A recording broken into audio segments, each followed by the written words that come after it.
kaum muslimin sedang yang semoga senantiasa dirahmati oleh Allah Subhanahu wa taala.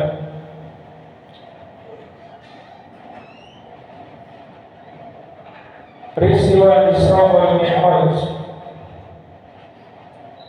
merupakan peristiwa besar di dalam Islam. Peristiwa yang Allah Subhanahu wa taala abadikan di dalam Al-Qur'an, di dalam surat Bani Israil. Allah Subhanahu wa taala mengkhabarkan peristiwa luar biasa di luar nalar sehat, di luar akal sehat. Namun kita sebagai kaum muslimin wajib untuk mengimaninya, meskipun tidak masuk di akal. Bagaimana Allah Subhanahu wa taala memperjalankan seorang hambanya, roh dan jasadnya, Rasulullah sallallahu alaihi wasallam, seorang kekasih yang beliau Allah Subhanahu wa taala abadikan di dalam surat Bani Israil. Subhanalladzi asra bi'abdihi laylan minal masjidil haram ilal masjidil aqsa alladzi barakna hawlahu linuriyahu min ayatina. Maha suci Allah yang telah memperjalankan hambanya,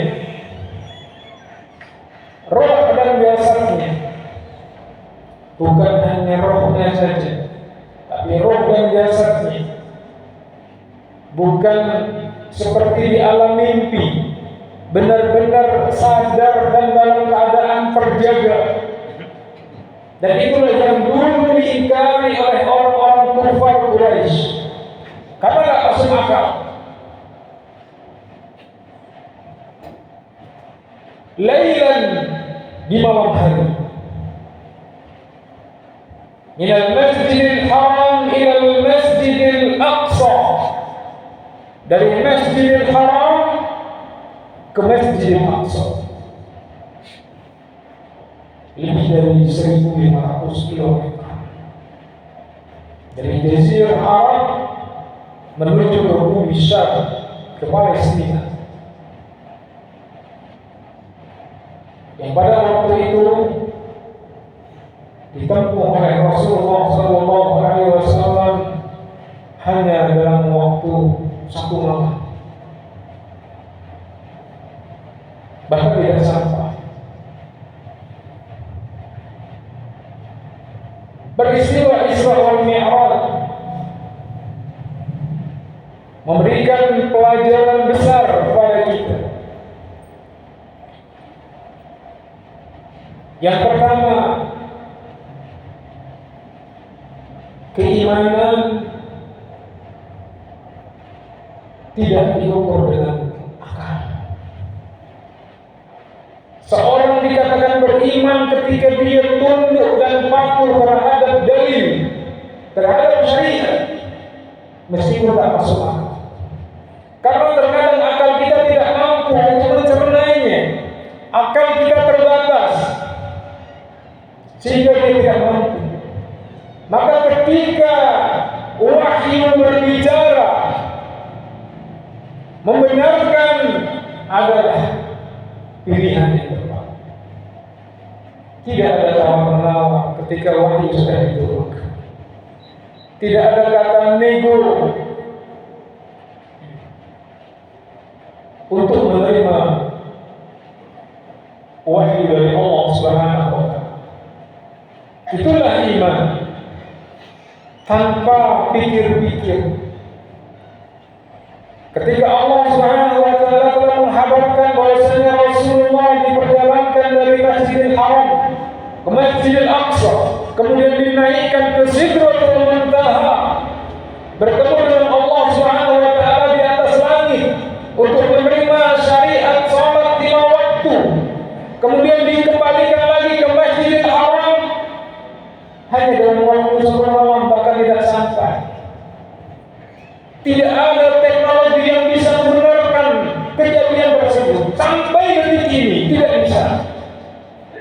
Tapi itulah iman. Kita dituntut untuk beriman. Dan ini merupakan konsep iman yang benar, taslim. Jadi semua syariat Islam yang datang kepada kita, baik itu masuk akal ataupun tidak masuk di akal, baik itu sesuai dengan zaman ataupun tidak sesuai dengan zaman, maka wajib bagi kita untuk mengimaninya dan tidak memilah dan memilih, tapi kita terima dengan taslim. Seluruhnya kita terima dengan lapang dada.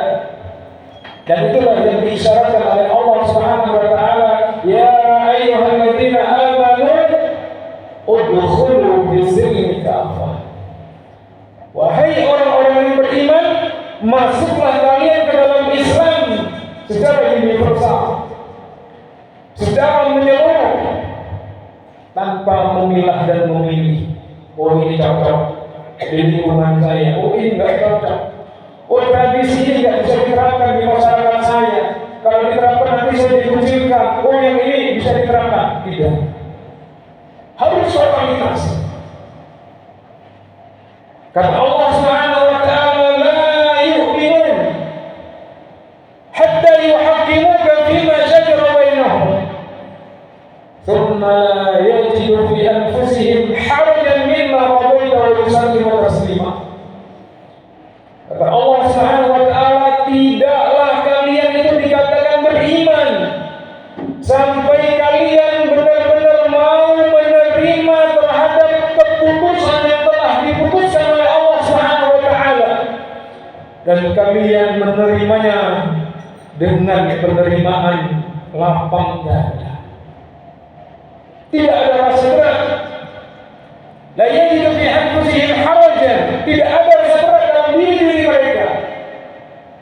Mimma qadaita, dari apa yang telah engkau tetapkan.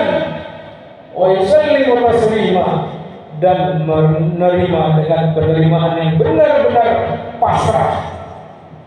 Itulah Islam. Kemudian pelajaran yang kedua dari peristiwa Isra wal Mi'raj adalah syariat salat.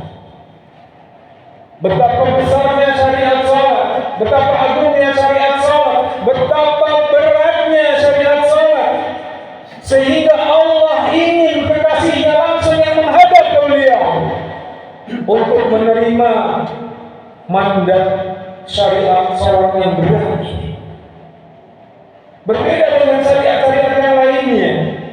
Ketika Allah Subhanahu wa ta'ala ingin mewajibkan puasa, Allah turunkan ayat puasa.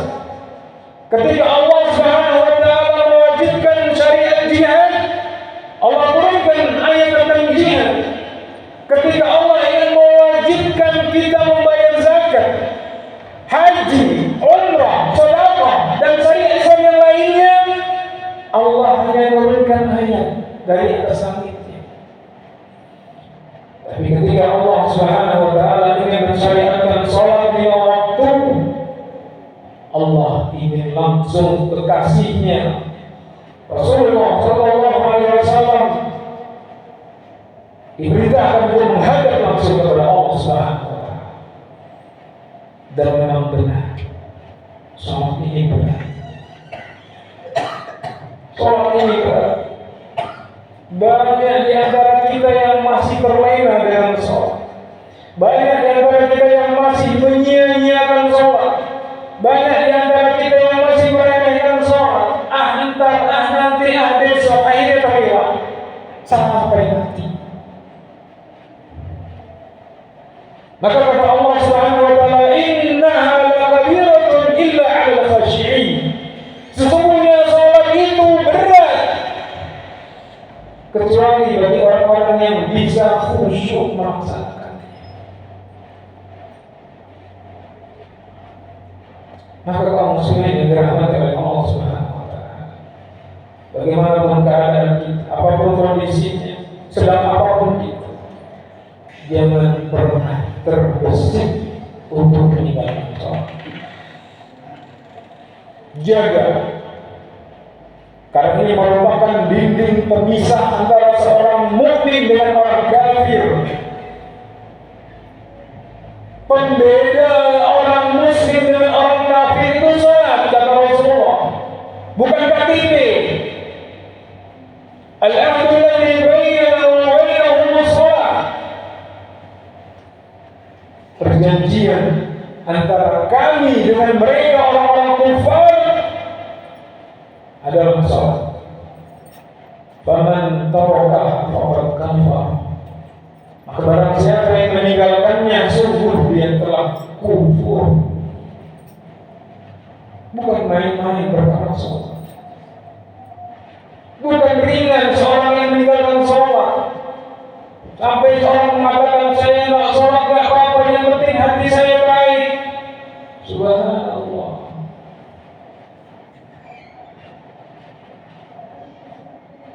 Sementara Allah Subhanahu wa ta'ala dan Rasul yang menjadikan sholat ini sebagai tiang-tiangnya agama. Tidak bisa tegak agama pada diri seseorang kalau dia tidak menjalankan sholat. Tidak ada kebaikan dalam rumah tangga kalau dia tidak sholat. Tidak ada kebahagiaan, tidak ada keberkahan. Meskipun hartanya berlimpah, dia tidak bahagia.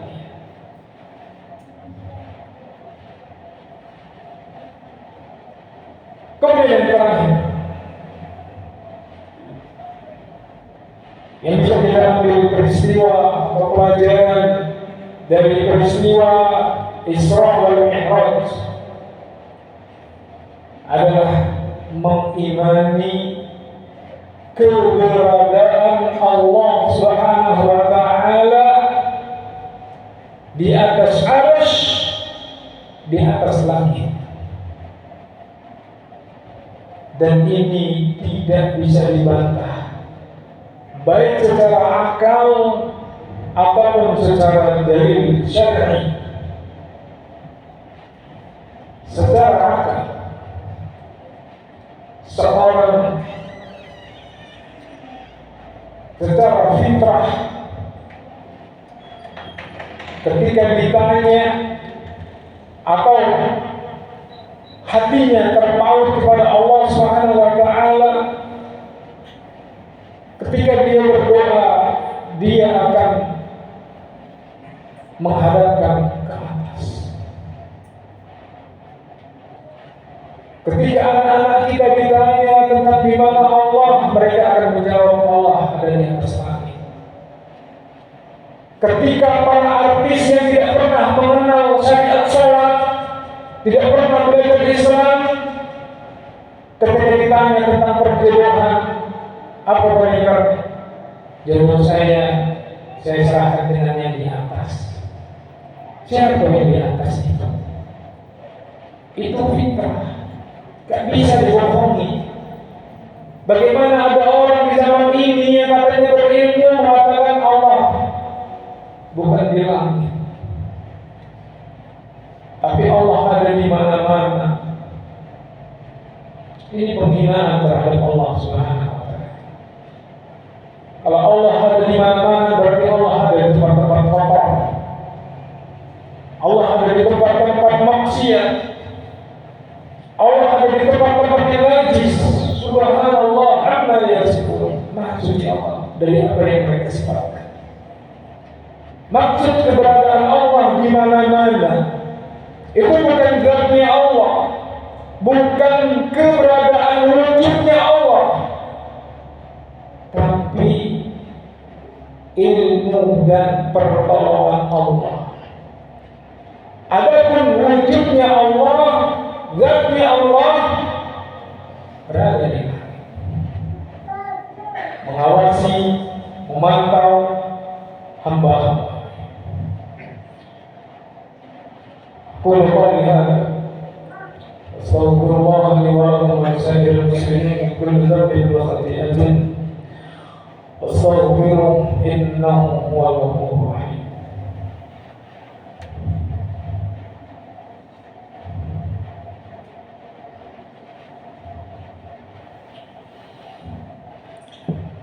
Alhamdulillahi Rabbil Alamin, wal aqibatu lil muttaqin, wala udwana illa 'alal zalimin. Asyhadu an la ilaha illallah wahdahu la syarika lah, wa asyhadu anna Muhammadan 'abduhu wa rasuluhu la nabiyya ba'dah. Amma ba'd.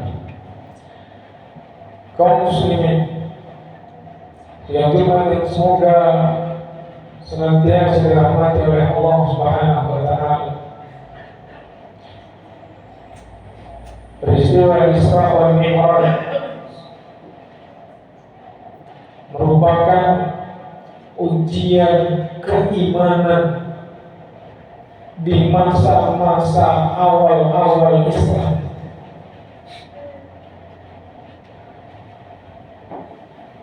Karena pada waktu itu ketika Rasulullah SAW mengkabarkan tentang beliau baru saja diperjalankan menuju ke Baitul Maqdis, menuju ke Sidratul Muntaha, dan kembali lagi ke Makkah Al-Mukarramah hanya dalam waktu 1 malam, itu dijadikan senjata oleh orang-orang kufar Quraisy untuk memasukkan keraguan-raguan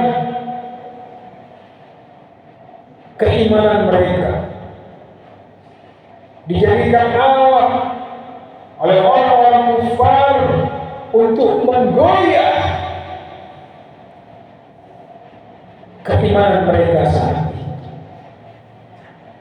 Sehingga para pembesar-pembesar, tokoh-tokoh kufar Quraisy, mereka bergerilya mendatangi satu persatu kaum muslimin dan memasukkan keraguan, apakah kalian percaya dengan Muhammad yang dia mengatakan telah berjalan menuju ke Masjidil Aqsa, kemudian ke langit, kemudian balik lagi ke Mekah hanya dalam waktu 1 malam?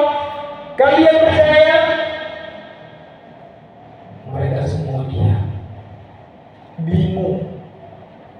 Mungkin kalau kita hidup di masa itu pun, wallahu, kita nggak tahu apakah kita termasuk yang bisa membenarkan peristiwa itu, atau kita justru yang menghujatnya. Tapi justru itu dijadikan momen oleh Allah Subhanahu wa Ta'ala untuk mengokohkan iman para sahabat-sahabat. Maka semoga peristiwa Isra wal Mi'raj kita bisa mengambil pelajaran berharga tentang bagaimana kita harus bersikap berislam yang benar, totalitas, menerima syariat Islam dengan universal, mengamalkannya dalam kehidupan sehari-hari apapun resikonya. Kemudian kita juga semakin taat dengan melaksanakan sholat, karena yang akan pertama kali dihisab adalah sholat. Dan yang terakhir membenarkan, mengimani tentang keberadaan Allah Subhanahu wa Ta'ala di atas langit. Dan semoga Allah Subhanahu wa Ta'ala membimbing kita untuk bisa istiqomah sampai ajal menjemput kita. Inna Allah wa malaikatahu yusholluna 'alan nabi ya ayyuhalladzina amanu shallu 'alaihi wa sallimu taslima. Allahumma shalli 'ala nabiyyina Muhammadin wa 'ala alihi wa sahbihi ajma'in. Allahumma qul lil muslimina wal muslimat wal mu'minina wal mu'minat al ahya'i minhum. Rabbana zalamna anfusana wa in lam taghfir lana wa tarhamna lanakunanna minal khasirin. Allahumma arina al-haqqa haqqan warzuqna ittiba'ah wa arina al-batila batilan warzuqna ijtinabah. اللهم اغفر لنا ولوالدينا وارحمهم كما ربونا صغارا. ربنا هب لنا من ازواجنا وذرياتنا قرة اعين واجعلنا للمتقين اماما. اللهم اشف مرضانا واشف مرضى المسلمين. اللهم اصلح لنا واصلح ولاة امورنا اللهم انصر الإسلام والمسلمين المستضعفين في كل عالم وأهلك الكفرة والمشركين. ربنا آتنا في الدنيا حسنة وفي الآخرة حسنة وقنا عذاب النار والحمد لله رب العالمين.